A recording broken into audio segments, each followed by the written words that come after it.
अस्सलाम वालेकुम। आज मैं बना रही हूँ देसी घी। ये 3 से 4 हफ्तों की मलाई जो है वो मैंने जमा करके रखी हुई थी।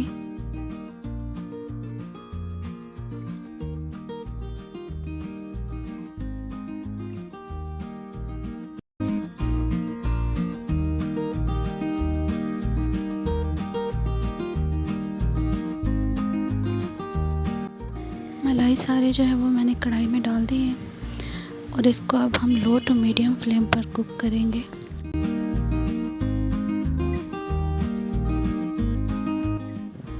मलाई को स्पैचुला की मदद से हल्के हल्के से जो है वो हम मिक्स कर लेंगे इसको, ताकि घी हमारा जो है वो अच्छे से बन जाए।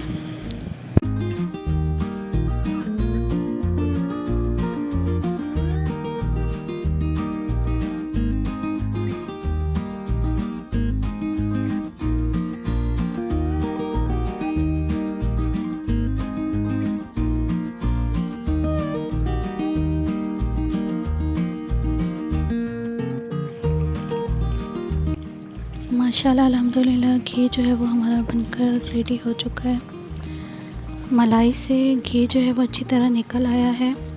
बाकी जो ये वेस्ट बचा है, अगर आप चाहें तो इसके अंदर शक्कर डाल के हलवा बना सकते हैं।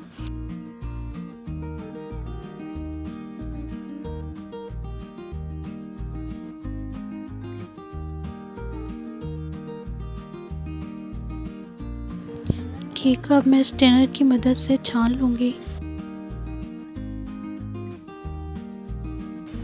आपको मेरी वीडियोस कैसी लगती हैं मुझे अपना फीडबैक ज़रूर दीजिएगा और मेरी वीडियोस को ज़्यादा से ज़्यादा लाइक करें, शेयर एंड कमेंट ज़रूर करें।